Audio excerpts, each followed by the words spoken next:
కథ చెప్పుకుందామా? ఉపకారికి ఉపకారము. దొంగలను పట్టించినందుకు గాను బహుమానంగా ఇచ్చిన సొమ్ము ఒక మూటగా కట్టి బొడ్డులో పెట్టుకొని భీమన్న బామ్మను చూడడానికి ఇంటిదారి పట్టాడు. ఈ డబ్బు చూసి బామ్మ చాలా సంతోషిస్తుంది. ఇక ఎన్నడూ తనని పనికి మాలిన వెధవ అని తిట్టదు. అలా అనుకుంటూ వాడు ఎగురుతూ గెంతుతూ మహా ఉత్సాహంగా నడక సాగించాడు.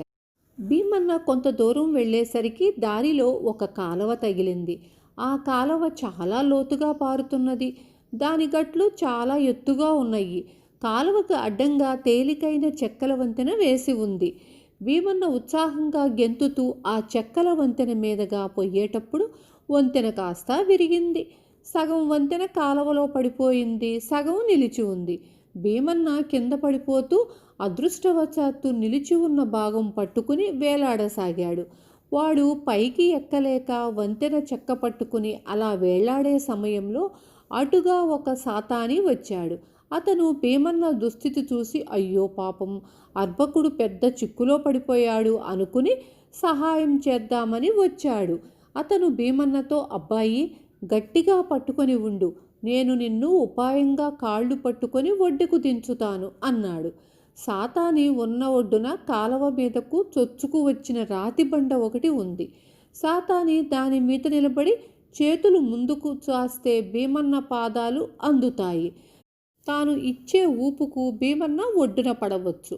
సాతాని ఆ రాతి బండ మీదకి వెళ్ళి నిలబడి తన చేతులు ముందుకు చాచి ఆ అబ్బాయి నీ పాదాలు నాకు అందించు అన్నాడు భీమన్నతో. భీమన్న తన పాదాలను సాతానికి అందించాడు. సాతాని వాటిని గట్టిగా పట్టుకున్నాడు.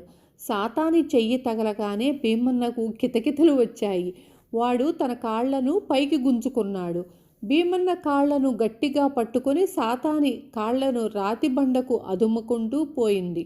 వంతెన పట్టుకున్న భీమన్న కాళ్ళు పట్టుకున్న సాతాని వేలాడుతున్నారు. అబ్బాయి, నిన్ను కాపాడబోయి నేను కూడా చిక్కుల్లో పడ్డాను. నువ్వు మాత్రము పట్టు విడవకు, ఇద్దరము అఘాతంలో పడిపోగలము. ఎవరన్నా వచ్చేదాకా మనం ఇలా వేలాడవలసిందే అన్నాడు సాతాని. భీమన్న తల వంచి తన కాళ్ళు పట్టుకున్న సాతానిని చూసి అయ్యా, నీ భుజం మీద ఆ తాడేమిటి అని అడిగాడు. అవి చిప్పతాళాలు అన్నాడు సాతాని. అవి దేనికి అని భీమన్న అని అడిగాడు. తాళాలు వాయిస్తూ పాట పాడుతూ ఇంటింటికి తిరిగి అడుక్కుంటాను అన్నాడు సాతాని. అలాగా, ఏది ఒక పాట పాడు అన్నాడు భీమన్న. ఇప్పుడు పాట పాడడమేమిటి నా మొహం అన్నాడు సాతాని. పాట పాడతావా, చేతులు వదిలిపెట్టనా అన్నాడు భీమన్న. ఆ పని మాత్రం చెయ్యకు, నీకు పుణ్యం ఉంటుంది అంటూ సాతాని పాట పాడనారంభించాడు. తాళాలు వాయించకుండా ఒట్టినే పాట పాడుతున్నావేమిటి? తాళాలు వాయించు అన్నాడు భీమన్న. నా చేతులలో నీ కాళ్ళు పట్టుకుంటేని కదా తాళాలు వాయించడం ఎలా సాధ్యం అన్నాడు సాతాని. నీకు చెయ్యి విడిగా లేకపోతే నీ తాళాలిటాయి, నేను వాయిస్తా అంటూ భీమన్న వంతెన వదిలి చేతులు సాతానికేసి చాచాడు. ఇద్దరూ అంత ఎత్తు నుంచి కాలవలో పడిపోయారు. అదృష్టవశాత్తు కాలవలో నీరు హెచ్చుగా లేదు. అందుచేత వారు మునిగిపోలేదు. కానీ అంత ఎత్తు నుంచి పడటం మూలంగా సాతానికి బాగా దెబ్బలు తగిలాయి. సాతాని పైన పడటం చేత భీమన్నకు ఏ దెబ్బ తగలలేదు. భీమన్న సహాయంతో సాతాని కాలవ గట్టెక్కి చేతులు కాళ్ళు విరిగినట్టుగా ఉన్నాయి, కదలలేను. గాయాలకు కాస్త నూనె రాస్తాను, ఇదిగో ఈ 2 నాణేల డబ్బులు ఈ గిన్నె తీసుకుని ఊళ్ళోకి వెళ్ళి కొబ్బరి నూనె పట్టుకురా అన్నాడు.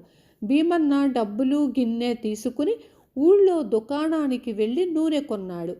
దుకాణం మనిషి గిన్నె నిండా నూనె పోసి ఇంకా కొంచెం మిగిలిపోయింది, ఇంకో సీసా కానీ గిన్నె కానీ ఉంటే ఇవ్వు, పోస్తాను అన్నాడు.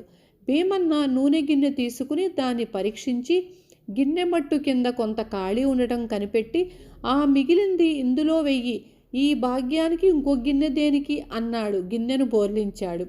గిన్నెలో ఉన్న నూనె అంతా ఒలికిపోయింది. దుకాణం వాడు భీమన్న ఒట్టి మడ్డి వెదవాని తెలుసుకుని మిగిలిన నూనె గిన్నె అడుగు భాగంలో పోసి ఇక పదమన్నాడు. భీమన్న ఆ గిన్నెను అలాగే భద్రంగా సాతాని ఉన్న చోటికి తీసుకుపోయాడు. బేడా డబ్బులకు నూనె ఇంతేనా వచ్చింది, గిన్నె బోర్లించి తెచ్చావేమిటి అని సాతాని అడిగాడు. ఇది మిగిలిన నూనె, అసలు నూనె ఇదిగో అంటూ భీమన్న నూనె గిన్నెను వెల్లికిలా తిప్పాడు. అంతటితో అడుగున ఉన్న నూనె కూడా నేల పాలైంది. చాలా ఉపకారం చేశావులే నాయన, ఇంక నీ దారిన నీవు వెళ్ళు అంటూ సాతాని గిన్నెకు అంటిన నూనె తన గాయాలకు రాచుకున్నాడు.